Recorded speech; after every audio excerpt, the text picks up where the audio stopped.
there is a woman listening to this and she's like, okay, Coach Cristie, I am a woman of God. I pray nonstop, unceasingly, okay, for my marriage. I know God is going to fix my marriage, right? Is coaching really necessary? If I've been praying nonstop and God is going to fix it, what would you say to that woman? Oh, I think the Lord is powerful and wonderful, and he can work miracles and he can do things right in the snap of a thing's. Yeah. And yet I do believe he's given us free will and choices to make. And so it's kind of like when it comes to parenting, the Bible gives us some big general principles about parenting, but sometimes we need some specifics. What do I do in this situation, right? And so that's where coaching comes in. Like, let's talk about how do you respond when he does this or when he acts this way or when he hurts your feelings, right? You're going to get your feelings hurt. It's two people, right? I want to talk about the practical side of things, right? And we should continue to pray and we should continue to expect God to work on our behalf. But I think there's a lot that we can do in the meantime. It reminds me of a story my husband always tells about two kids that are late for school. And one of them is running and the other one kneels down to pray. And the guy says, "What are you doing?" And he says, "I'm going to pray that we get to school on time." And the other kid says, "Well, I'm going to pray while I run." You know?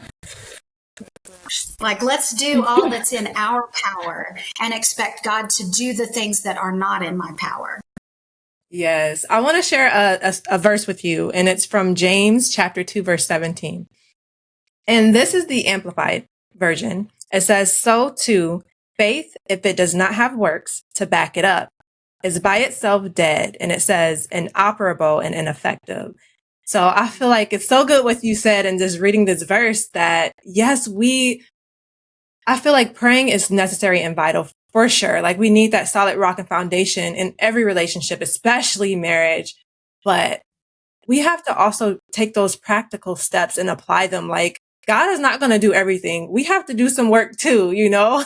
So I think that's so good what you said. We have to do the work as well. And then we also have to lean on him in faith and believe that whatever he told us is going to happen, whatever we're praying for, like, it's going to come to pass, but we have to move forward in faith as well. So do you feel like, as a coach, someone who has experienced maybe like abuse and trauma, that there's an extra layer of healing that's necessary in order for coaching to be effective? Like, should a person take counseling and coaching like simultaneously? What are your thoughts on that? Yeah, there are people who do both, definitely. Mm-hmm. And I think it's up to the individual. One person, people's personalities are so different, and one person might be able to just set that to the side and move forward.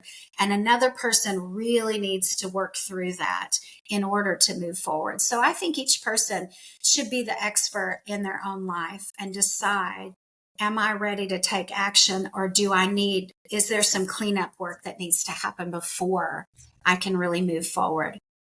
Okay. So each person should like really be self-aware and self-evaluate like where they're at in life to know what the next step to take is. Can you share a little bit more about the 6 intimacy skills that you share and teach in your coaching? Yeah.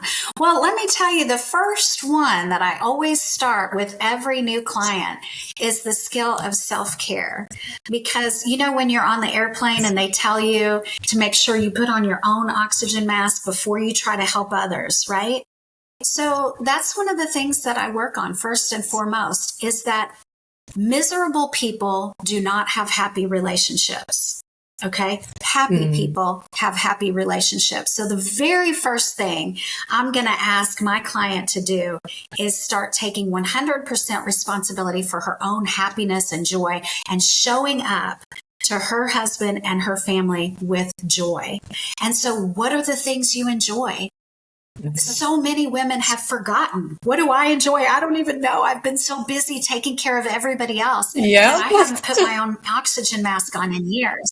So we start there. Like, do you like to go for a walk, or listen to a podcast, or take a hot bath, or read a mystery book? I don't know what it is for you, but I will help you discover it so that you can start finding some little pockets in your day where you can add some joy, right? So that when you do show up, you're showing up happy and not waiting around for somebody else to make you happy, because that's when we can get resentful. My man isn't making me happy. And resentment is the poison to every marriage. So that's one of the first things that we start with. That's so good. Can you share maybe like one or two more? Yeah. One of my other favorites is called relinquishing inappropriate control. And if you had asked me, Cristie, are you a control freak? I would have said, no, not at all, right? But I found out that I had some controlling tendencies. So maybe you like to tell your husband what to wear when he's going places, or maybe you tell him how to drive when you're in the car. Oh, turn here, turn here, turn here, right? And those things always happen because there's fear underneath. Right? So when you're telling him how to dress, you're afraid. Maybe you're afraid that he's going to look silly and embarrass you at the party. When you're telling him how to drive, maybe you're afraid that you're going to be late to wherever you're going.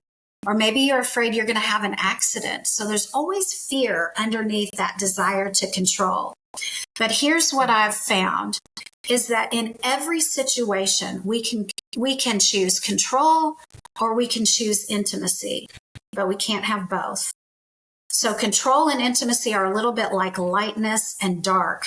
They don't coexist. You have one or you have the other.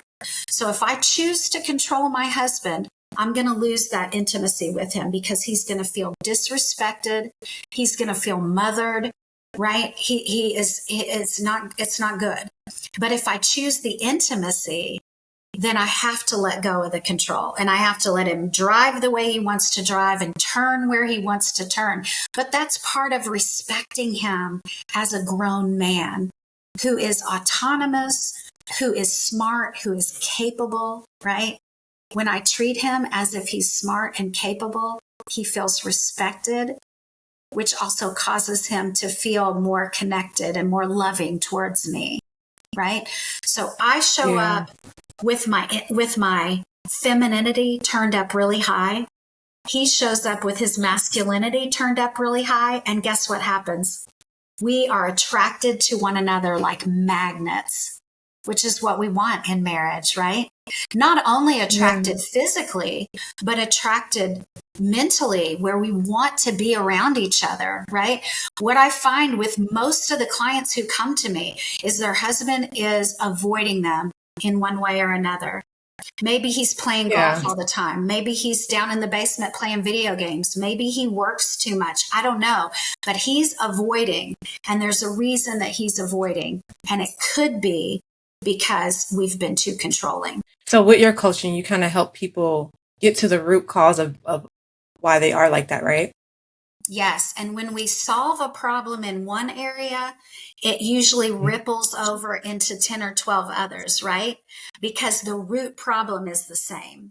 The fruit might look different of the way the problem's showing up, but the root is the same. So when we relinquish inappropriate control, lots of these weeds will die out. Good. So we had the first one was self-care, and you have releasing control. What's one more?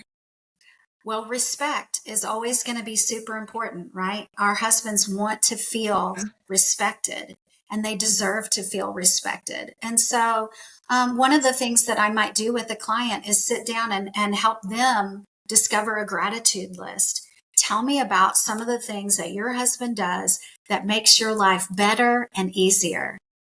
And even if they're really in a struggling place, I bet he goes to work. I bet he mows the lawn. Maybe he takes the trash out. Maybe he drives the kids places. We can find some reasons to be grateful that he's in your life. And what if we started expressing those, right? Because everybody likes to be acknowledged. And when we're acknowledged for something we've done well, we want to do more of it. But sometimes our husbands feel disrespected and unappreciated. And none of us like to feel that way. Have you found that sometimes people are unaware that that's how their husband feels? Like they're completely clueless, like they have no idea. For sure. That's another blind spot. And the beautiful thing is when we start setting the tone of expressing gratitude to our family, guess what? it's contagious and everybody starts picking up on it. And you'll find that your kids start to appreciate you for cooking the dinner, and they start to appreciate their siblings, and he starts to appreciate you. And it just becomes this beautiful cycle, right, of good things. And we can do that as women. We are highly influential and we're powerful when it comes to setting the tone and the mood in our house. And that's why the saying is, if mama ain't happy, nobody's happy. Well, the opposite is also true. And that's what I want to shout from the rooftops. Let mama be thankful and happy, and let that set the tone and the mood of the household. Isn't that wonderful that God has given us that kind of influence in our homes, and we can use it for good or evil? And we need to make that true. choice. Yeah. And I don't think we realize how influential we are. Yes.